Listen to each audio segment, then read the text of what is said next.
All right, folks, let's get started with chapter 20. And here's the preview. We've got 5 sections. We'll do the first one here. And here's your focus question.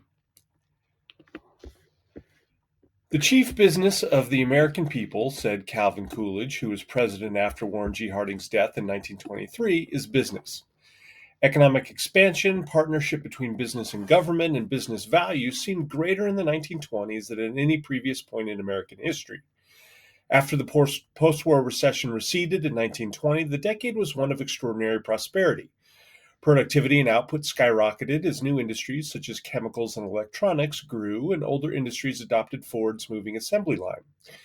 Automobiles so stimulated economic growth that auto factories, not iron and steel mills, came to embody American industrial power. Car production tripled in the decade. General Motors surpassed Ford, and by 1929, half of American families owned cars. The auto industry sparked the growth of steel, rubber, oil production, road construction, and other economic sectors, and promoted tourism and the expansion of suburbs. In this decade, America's multinational corporations also extended their penetration of international markets. The dollar became the most important currency in world trade, and American industry continued to lead other nations in output. In the 1920s, for the first time, consumer goods became attainable by most Americans. Goods made available by credit and installment buying plans, such as vacuum cleaners, telephones, washing machines, and refrigerators, transformed daily life. Advertising and marketing professionals found new ways to compel Americans to purchase items from the new industrial cornucopia. Americans spent more time on leisure activities, from vacations to sports and movies. Radios and phonographs brought mass entertainment into private homes and birthed a new celebrity culture. A French visitor, André Siegfried, wrote in 1928 that a new society had emerged in which Americans valued their standard of living above all else. Americans' willingness to amass enormous debt in order to purchase consumer goods seemed to replace 19th century values of thrift and self-denial. Work, once seen as a point of pride in skill or collective empowerment in trade unions, now seemed only a means to pursue individual fulfillment through consumption and entertainment.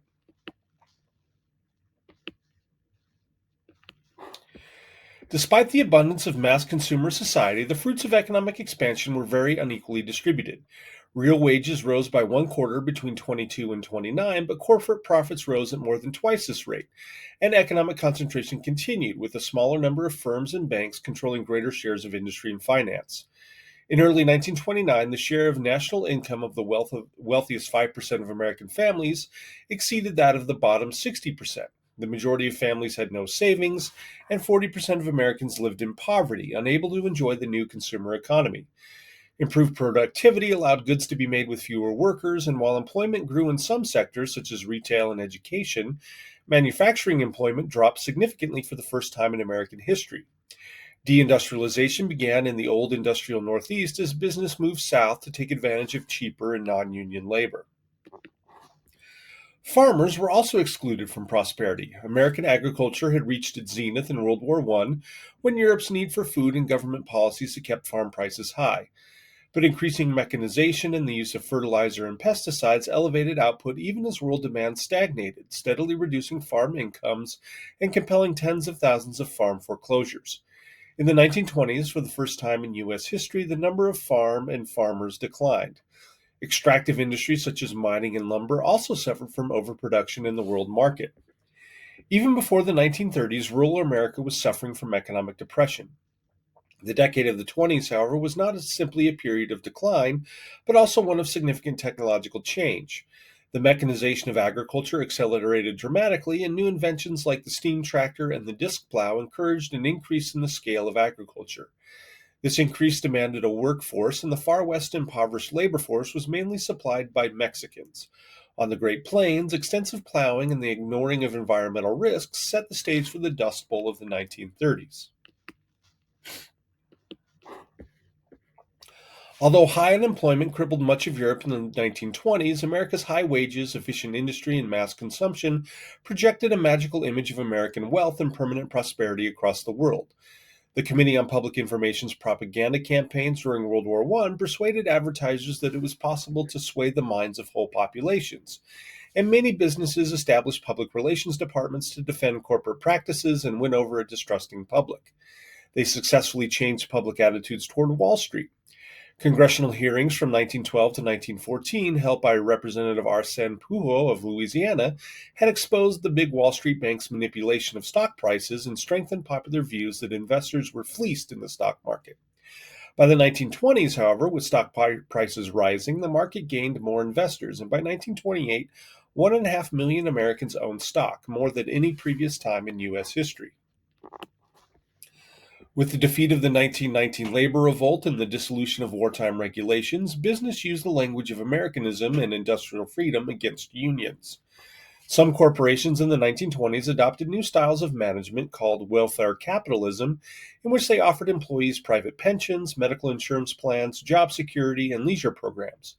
These businesses celebrated their attention to the human factor in industry. But more employers adopted the American plan, whose basis was the open shop, a workplace free of government regulation and unions, except in some cases company unions that were created and controlled by management. They believed collective bargaining infringed on the liberties of management and argued that prosperity depended on providing complete freedom to business.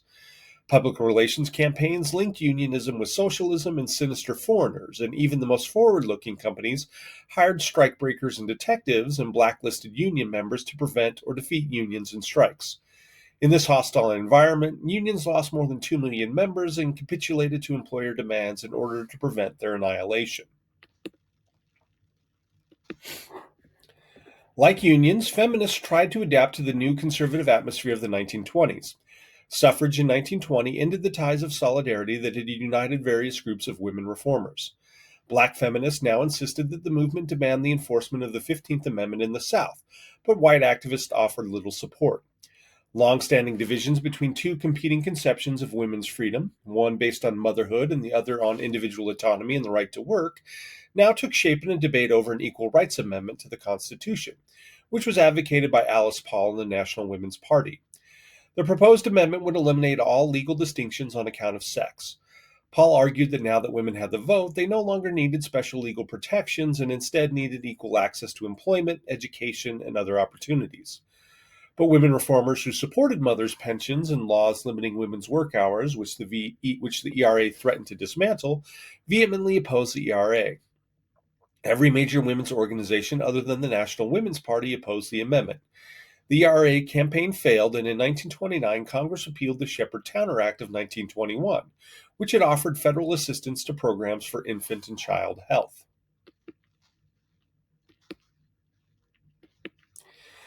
The emphasis of pre-war feminism on personal freedom blossomed in a growing consumer society, and women's liberation became a lifestyle promoted by advertisers and mass entertainment, which was detached from political or social radicalism.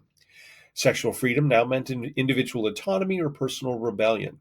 The young single flapper who smoked and danced, sported short hair and skirts, and used new birth control devices came to symbolize the new woman. These new freedoms ceased once women married. They now sought freedom within the confines of the home by using new labor-saving appliances. So that's the end of Section 1. We'll be back for Section 2.